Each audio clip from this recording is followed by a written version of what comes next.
हैं शकील बेग साहब जो कि हेड हैं कंज्यूमर डिपार्टमेंट के। साथ में हमारे साथ मौजूद हैं doctor Jubala Yasir, assistant professor food and science department UK. मैं आपका नाम सही अनाउंस किया है? जी बिल्कुल। और साथ में हमारे साथ मौजूद हैं डॉक्टर मदिया हसनैन जो कि न्यूट्रिशन एक्सपर्ट हैं। अस्सलाम वालेकुम जी, मैं आपको शो में खुश आमदीद कहूँगी।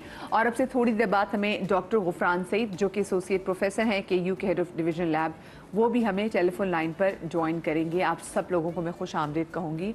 और सबसे पहले तो मेरे ख्याल से यही बात कर ली जाए इस गधे की गोश्त की जो इतनी बड़ी मिकदार में पकड़ा गया है। तो शकील साहब, वैसे कुछ पता चल पाया है कि ये सिर्फ कराची में फ़रोख्त हो रहा था? ये कौन कौन से रेस्टोरेंट में जा रहा था? सॉरी, इस्लामाबाद में फ़रोख्त हो रहा था? कौन कौन से रेस्टोरेंट्स में जा रहा था? कौन कौन से शहरों में जा रहा था वहाँ से? सबसे पहली बात ये है कि गधा बेसिकली एक ऐसा जानवर है कि जो बहुत मेहनत करता है और मुझे लगता है कि उसकी जो है ना कदर कहीं और भी शुरू हो गई कि बजाय उसके ऊपर सामान ढोया जाए, क्योंकि अब आजकल टेक्नोलॉजी का ज़माना है। तो उन्होंने सोचा कि बेहतर है कि जनाब एक सवाल यहाँ पर ये भी हमसे उठाया गया, लोगों ने हमसे पूछा कि भाई ये बताएं कि गधा महंगा होता है तो ये फिर गोश्त क्यों इसका फरोख्त किया जा रहा है? तो सिंपल सी बात है, बेसिकली उसकी खाल जो है वो महंगी बिकती है। अच्छा गोश्त फिर वो गाय के भाव बिक जाता है। मुझे डोंकी लेदर है, डोंकी लेदर ये कॉस्मेटिक्स के लिए सबसे ज़बरदस्त उसकी जो लेदर होती है वो इससे अच्छी कोई लेदर नहीं है कॉस्मेटिक्स के लिए, और चाइना इसमें सबसे बड़ी मार्केट है। दूसरे नंबर पे आपने कहा गधा सिर्फ इस्लामाबाद। आपने कॉस्मेटिक्स की बात की तो क्या इस पे मेकअप से कुछ ऐसा कॉस्मेटिक नहीं, मेकअप नहीं बनता। बेसिकली कुछ ऐसी चीज़ें बनती हैं जो इस्तेमाल कर सकते हैं, जैसे ब्रशेस हैं या कुछ और चीज़ें, इस तरह की चीज़ें जो, और ये सबसे आइडियल लेदर होती है इसकी। ये जो चाइना से अगर आप कभी ब्रशेस खरीदे नहीं खरीदेगा? चाइना क्या, ये डिफरेंट कंट्री, हाँ कोरिया से भी। अच्छा लेकिन ये मैं आपको बता दूं सिर्फ इस्लामाबाद नहीं, बटग्राम से भी गधे पकड़े गए। केपीके, यानी कि गधे का सफर इस्लामाबाद से शुरू हो रहा है, ये अब आस्ते आस्ते केपीके की तरफ गया है। अब ये मुझे पता नहीं क्यों खतरा सा लग रहा है कि ये बढ़ते बढ़ते पंजाब पहले आ चुका है। आपको पता है गधे वहां से बरामद मेरे ख्याल से कराची में से छापे नहीं मारे गए। नहीं मारे गए, और मैं आपको शायद बता भी रहा था कि मेरी क्या बताएं, आपके ख्याल में क्या लगता है कि अगर लाहौर से ये चीज होगी, और हम इससे पहले पकड़ चुके कराची में गधे। जी मैं आपको बताऊं, क्योंकि मैं लाहौर से हूँ, तो लाहौर के लोग ना ज्यादा मटन खाते हैं, हम बीफ खाते ही नहीं है। बहुत कम जगह है जहाँ पे निहारी बकती, तो लाहौर में आप बीफ नहीं खाया जाता इतना, चिकन खाया जाता है या मटन खाया जाता है, वो भी जो लोग खरीद के आते हैं।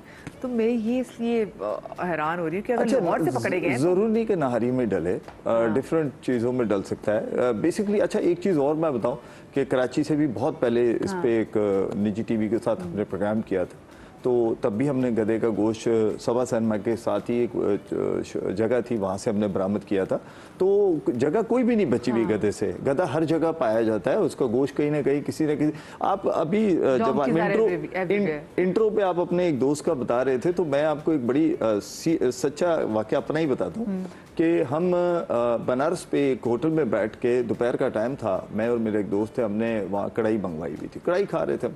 तो न्यूज़पेपर का ज़माना था, एक न्यूज़पेपर बड़ा सेल होता था, मैं नाम नहीं लेना चाह रहा, तो वो आवाज़ें दे रहा था कि फलां इलाके से 22 कुत्ते कह रहा था वो। तो हमने उसे कहा यार ये अखबार तो पकड़ो, ज़रा पढ़ तो लें। तो अखबार जब वो लेकर आया दोस्त, तो मैं उसको पढ़ने लगा, तो पढ़ते मेरे तो हाथ पाँव कांपने लग गए, क्योंकि उसमें बनारस के तकरीबन 5 होटलों का नाम था। मैंने कहा भाई बाहर भाग के जाए, इसका नाम पढ़, होटल का है क्या। तो जब बाहर जाके उसने नाम देखा तो उस होटल का नाम था जिसमें हम बैठे हुए कढ़ाई का ऑर्डर करके बैठे हुए थे। तो ये तो मेरे साथ हुआ, मैं दूसरे को क्या कहूँ, यानी कि ये हमने खुद फेस किया। तो उस होटल वाले को देखे, बात ये होती है कि सप्लायर क्या करके देता है ये बाद दफ़ा लोगों को नहीं पता होता। उसने कहा कि ये देखें रसीद, ये पर्ची है इसकी जिससे मैंने ये बकरा ख़रीदा है। इसके अलावा आप ही के निजी टीवी यानी कि आपके चैनल के साथ हमने एम्प्रेस मार्केट पे एक मरतबा छापा मारा था। वहाँ पर जो कट्टे होते हैं, यानी कि जो भैंस का जो बच्चा होता है, वो उसको बकरी की जगह बनाकर सेल किया जा रहा था, जो कि होटल वाले परचेस करते हैं, क्योंकि वो गोश्त जो होता है उसका बेसिकली बकरे की जगह सेल हो जाता है। तो वो उसको हमने, बकरा महंगा है, ऑफ कोर्स मटन बहुत सस्ता है वो तो वैसे 2-2,5-3 हज़ार रुपए का वैसे ही सेल कर देते हैं, क्योंकि उनके काम का नहीं होता है भैंस वालों के। हालांकि बड़ी कीमती चीज़ें पूरी दुनिया में उसको सेव किया जाता है, लेकिन हमारे यहाँ वो कहते हैं कि चूंकि ये दूध पी जाता है भैंस का, तो उसको उठा के माँ से दूर कर दिया जाता है। तो यहाँ हमारे यहाँ नस्ल कुछ उसकी भी है। बस हमारे यहाँ जुल्म करने में तो हम, आप देखें ना गधा किसको खिला रहे हैं, इंसान को ही खिला रहे ना। तो ये भी भूल गए कि जनाब हराम हलाल प्लस इसके नुकसानात क्या हैं, क्या ये खाने के बाद वो तो बेहतर तौर पर बताएंगे। और मैं तो ये भी नहीं कह सकती कि गधा खाने की वजह से लोग जुल्म करें, क्योंकि गधा तो हमने जहाँ भी देखा मजलूम ही है, वो तो जालिम तो भी हम भी नहीं तो है। मजलूम ही हो गए। हम तो वाकई मजलूम है।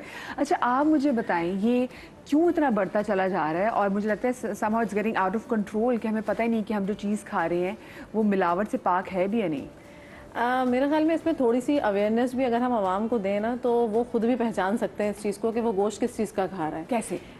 देखिए, एक तो ये कि गधे का जो गोश्त होता है ना, उसका रंग निस्बतन जो हमारा मटन या बीफ होता है उससे निस्बतन थोड़ा सा डार्कर कलर का होता है। ओके। एक चीज़ तो ये है, और उसका इस तरह का पिंकिश कलर नहीं होता गधे के गोश्त का, अगर हम कच्चा देखें उसको।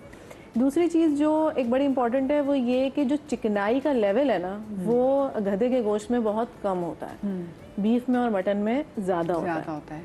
और अगर आप उसको फिजिकली देखें तो उसमें चर्बी आपको नज़र आएगी, बीच बीच में पार्टीशन की तरह नज़र आती है हमें, लेकिन गधे के गोश्त में इस तरह से नज़र नहीं आती। तो ये प्रोटीन के पैटर्न्स होते हैं, आपके हर गोश्त का अलग डिफरेंट पैटर्न है। मैं तो सोची गधे की गोश्त की स्टेक भी ना बिक रही हो, अब वो तो ये भी टेंशन होगी। लेकिन उसमें एक स्मेल भी डेवलप होती है, एक अजीब सी स्मेल होती है जो एक्सेप्टेबल नहीं होती। कि वो अगर आपको उस तरह की स्मेल उसके अंदर आ रही है गोश्त के अंदर, तो आप थोड़ा सा उसको और देख लें कि ये आप किस चीज़ का गोश्त जो है वो खा रहे हैं। तो अगर हम थोड़ा सा पब्लिक को अवेयर करें ना इस हवाले से कि आप क्या पहचान है इसकी। दूसरा एक इम्पॉर्टेंट चीज़ ये होती है कि गधे के गोश्त के अंदर ना झाग ज़्यादा बनता है। हालांकि मैं आपको एक बड़े मज़े की बात बताऊंगी, एसेंशियल अमाइनो एसिड्स जो कंप्लीट कहा जाता है वो गधे के गोश्त में, लेकिन इसका मतलब ये नहीं है कि वो हमारे लिए हलाल हो गया, ठीक है, क्योंकि उसके अंदर जाहिर सी बात है हम ज़िबा वाले मामले से गोश्त खाते हैं ना, ज़िबा करते हैं फिर हम गोश्त खाते हैं, तो वो ज़ाहिर है उसके अंदर खून रह जाता है।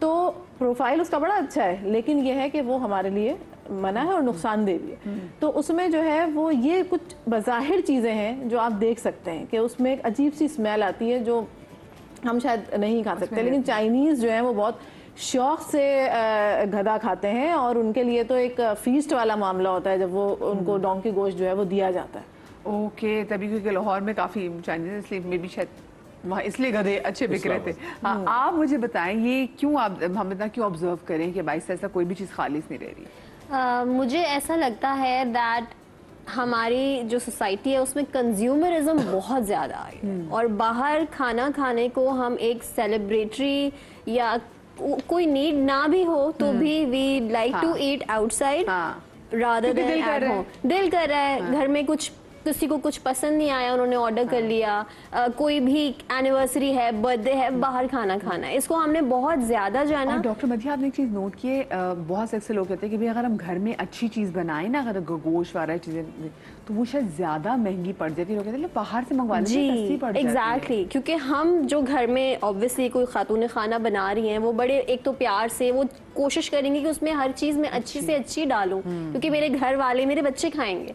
लेकिन बाहर वाले तो इस तरह नहीं सोच रहे हैं, उनके लिए you are just a customer. तो ये मुझे लगता है कि हम लोगों ने बाहर खाना खाने को बहुत ज़्यादा जो है वो सेलिब्रेट किया है कि बाहर खाना खाना है तो बाहर की कॉफ़ी, बाहर की चाय में देख लें आप, बहुत ज़्यादा लोग प्रेफर करते हैं बाहर जाके पठान की चाय, ढाबे की चाय, उसमें भी एडिक्टिव्स होते हैं। ये मैं चाय पे जरूर बात करूंगी। हाँ, क्योंकि बाकी कुछ आपने एडिक्टिव्स की बात की, कुछ लोगों की चाय ऐसी होती है कि दिल करता है वहाँ की चाय बार बार पिए। आपने अक्सर नोटिस किया होगा, लड़के दे हैव टू खाना खाने के बाद अपने दोस्तों से मिलने के लिए सब ढाबे पे चाय पे बैठे हुए हैं, और एवरी डे जिस दिन वो नहीं जाते उस दिन दे आर नॉट हैप्पी। तो ये चाय में एडिक्टिव्स हैं। There is a big restaurant जो आजकल बॉयकॉट पे भी है, उनके जो फ्राइज हैं, नगेट्स हैं, मीट है, बर्गर पैटीज हैं, उनमें एडिक्टिव्स हैं that people who eat it they can not stay without it. Exactly, उनको वही खाना है, और दूसरे लोग जैसे मैं नहीं खाती हूँ, लाइक उसमें क्या है ऐसा, it's not even nice, taste भी नहीं अच्छा, लाइक नहीं उससे अच्छा कुछ नहीं है, मुझे तो वही खाना है। There are additives. दूसरी बात मिलावट की अगर हम करते हैं तो डोंकी मीट के अलावा वो तो एक तरह से धोखा है कि आपको कुछ कह के कुछ खिला दिया गया। लेकिन डोंकी मीट जैसे डॉक्टर जुबाला ने कहा कि इट्स नॉट स्लॉटर्ड, प्रॉपर ज़बीहा नहीं है, तो एक तो हमारा बिलीफ नहीं है, दूसरा जब ज़बीहा नहीं है तो उसमें से ब्लड प्रॉपरली ड्रेन नहीं होता है, जिसकी वजह से उसमें यूरिया, नाइट्रोजन बहुत ज़्यादा होता है उस मीट में, और वो मीट ड्राई, बहुत ज़्यादा स्ट्रिंगी, और उसमें एक ऐसी फीलिंग होती है जो आपको यू एक्चुअली उसको गेमी कहते हैं। इट्स लाइक अ टेस्ट जो चाइनीज और कोरियन लोग बहुत ज़्यादा रिकग्नाइज करते हैं बिकॉज दे ईट इट। हम लोग वो रिकग्नाइज नहीं करते क्योंकि हम रेगुलरली वो नहीं खाते। उसकी स्मेल और उसका टेस्ट गेमी होता है। इट्स स्ट्रिंगी मीट, उसके स्टेक्स बहुत बुरे बनते हैं, नहीं बन सकते।